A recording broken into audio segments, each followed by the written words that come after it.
చిత్రగుప్తుడు హిందూ మతం ప్రకారం మృత్యుదేవుడు, యముడి అకౌంటెంటు. అతడు స్వర్గం లేదా నరకంలో తన నివాసాన్ని నిర్ణయించడానికి మానవులు మంచి చెడు పనులను ట్రాక్ చేస్తాడు. చిత్రగుప్తునికి ప్రత్యేక ఆలయాన్ని కలిగి ఉన్న దేవాలయాలలో ఇదొకటి. ప్రతి అమావాస్యకు ఆలయంలో ప్రత్యేక పూజలు నిర్వహిస్తారు. ఏప్రిల్లో వచ్చే చిత్ర పౌర్ణమి ఆలయంలో జరుపుకునే ప్రధాన పండుగ. హిందూ జ్యోతిష్య శాస్త్రంలో 9వ గ్రహం అయిన కేతువుకు చిత్రగుప్తుడు ఆదిదేవతగా పరిగణింపబడ్డాడు. అతడు కాయస్థ కమ్యూనిటీ కేంద్ర దేవత. ఇతను శ్రీ చిత్రగుప్తుని వారసుడు అని పిలుస్తారు. కానీ శైవులు, వైష్ణవులు కూడా పూజిస్తారు. మహిళా భక్తులు చిత్రగుప్తుని ఆశీర్వాదం కోసం పగటిపూట ఉపవాసం లేదా ఉప్పు లేకుండా ఆహారం తీసుకుంటారు. పాతకాలంలో సాంప్రదాయ గ్రామ అకౌంటెంట్లు తమ వృత్తికి దైవానుగ్రహం కోసం ఈ దేవుణ్ణి ఆరాధించేవారు. యూట్యూబ్ ప్రేక్షకులకు మార్గశిర పౌర్ణమి అనగా కోరల పౌర్ణమి శుభాకాంక్షలు. మార్గశిర పున్నమిని కోరల పున్నమి అంటారు. కోరల అనే అమ్మవారిని పూజించే రోజుది. యమధర్మరాజు వద్ద మంత్రిగా ఉండే చిత్రగుప్తుని చెల్లెలే కోరల. ఈమె కొన్ని చోట్ల గ్రామ దేవతగా పూజలు అందుకుంటోంది. దీపావళి వెళ్ళిన రెండో రోజు యమద్వితీయ భగిని హస్త భోజనం అంటారు. ఆనాడు యమధర్మరాజు తన చెల్లెలైన యమున ఇంటికి వస్తాడు. అలాగే మార్గశిర పున్నమి రోజున చిత్రగుప్తుడు తన చెల్లెలు కోరల ఇంటికి వస్తాడు. అన్నయ్య ఇంటికి వచ్చిన సందర్భంగా సంతోషించిన కోరల ఘనమైన విందును సమర్పిస్తుంది. చెల్లెల్ని ఆశీర్వదిస్తూ మార్గశిర పున్నమి రోజు కోరలను పూజించిన వారికి నరక బాధలు, అపమృత్యు భయం ఉండవని చిత్రగుప్తుడు వరం ఇస్తాడు. కోరలమ్మకు మినపరొట్టెను నైవేద్యంగా సమర్పిస్తారు. ఇందుకోసం మార్గశిర పున్నమి నాటి సాయంత్రం మినపరొట్టెను తయారు చేసి కొద్ది ముక్కను కొరికి కుక్కలకు వేయాలి. పూర్వం శ్రీరాముడు అయోధ్యలో చిత్రగుప్తుడికి ఆలయం కట్టించి పూజించినట్లు ఆ ఆలయమే ఇప్పుడు ధర్మహరి చిత్రగుప్త దేవాలయంగా వర్ధిల్లుతుంది. మధ్యప్రదేశ్లోని జబల్పూర్, రామ్ఘాట్, ఉజ్జయిని ప్రాంతాల్లో కూడా చిత్రగుప్తుడికి ఆలయాలు ఉన్నాయి. దక్షిణాదిన తమిళనాడులోని కాంచీపురంలో చిత్రగుప్తుడి ఆలయం ఒకటి ఉన్నది. 200 సంవత్సరాల నాటి చిత్రగుప్తుడి ఆలయం హైదరాబాదులో ఉండటమే విశిష్టతగా చెప్పుకోవచ్చు. కాయస్థుల కుల దేవత అయినటువంటి చిత్రగుప్తుడిని ఈ క్షేత్రంలో 12 మంది పుత్రులతో సహా ప్రతిష్ఠించారు. చార్మినార్ నుంచి 4 కిలోమీటర్ల దూరంలోని ఉప్పుగూడలో ఈ చిత్రగుప్తుని ఆలయం దర్శించవచ్చు. 18వ శతాబ్దంలో నిర్మించిన ఈ గుడిలో కొలువైనటువంటి చిత్రగుప్తుడిని నవాబుల వద్ద పనిచేసే గుమస్తాలు ఆరాధ్య దైవంగా కొలిచేవారు. కాయస్థ వంశీయుడైన అప్పటి మంత్రి రాజా కిషన్ ప్రసాద్ ఈ దేవాలయాన్ని కట్టించారు.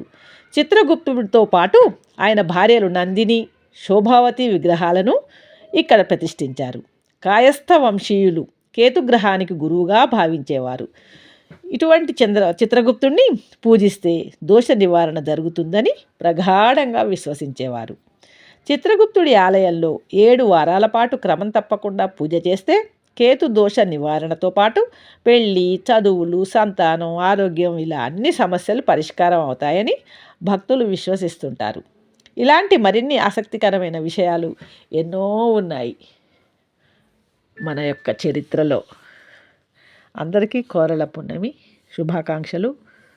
కాలభైరవుడిని ఎలాగూ మనము పూజిస్తూ ఉంటాము కాబట్టి కాలభైరవుడికి కాస్తంత మనం తిన్నది కొరికి వేసి ఒక కుడుమో ఒక చపాతీనో మంచిది అని అంటారు. కాలభైరవ అష్టకం చదువుకుందాం.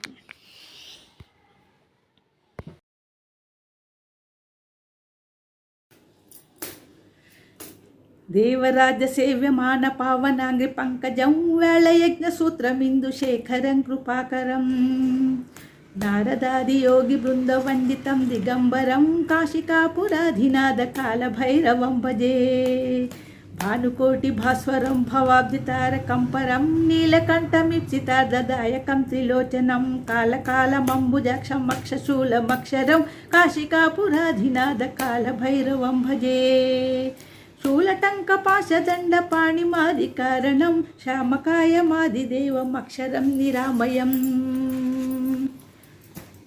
भीमविक्रमं प्रभुं विचित्रताण्डवप्रियं काशिकापुराधिनाथकालभैरवं भजे भुक्तिमुक्तिदायकं प्रशस्तचारुविग्रहं भक्तवत्सलं स्थितं समस्तलोकनिग्रहं निक्वणन्मनोज्ञहेमकिङ्कणीलसत्कटिं काशिकापुराधिनाथकालभैरवं भजे धर्मसेतुपालकं त्वधर्ममार्गनाशकं कर्मपाशमोचकं सुशर्मदायकं विभुं कर्मपाशमोचकं सुशर्मदायकं विभुं स्वर्णवर्णकेशपाशशोभिताङ्गमण्डलं काशिकापुराधिनाथकालभैरवं भजे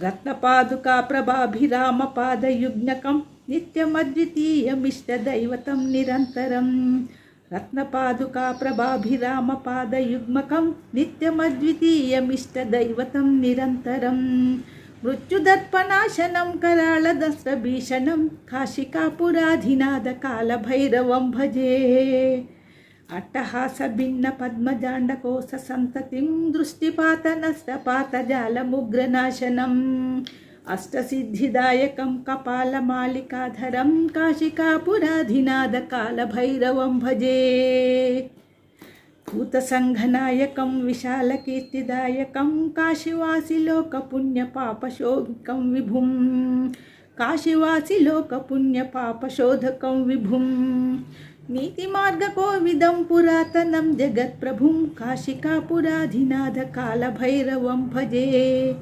काशिकापुराधिनाथकालभैरवं भजे कालभैरवाष्टकं पठन्ति ये मनोहरं ज्ञानमुक्तिसाधनं विचित्रपुण्यवर्धनं शोकमोहदैन्यलोभकोपतापनाशनं ते प्रयान्ति कालभैरवाङ्घ्रिसन्निधिं ध्रुवं ध्रुवं ध्रुवम्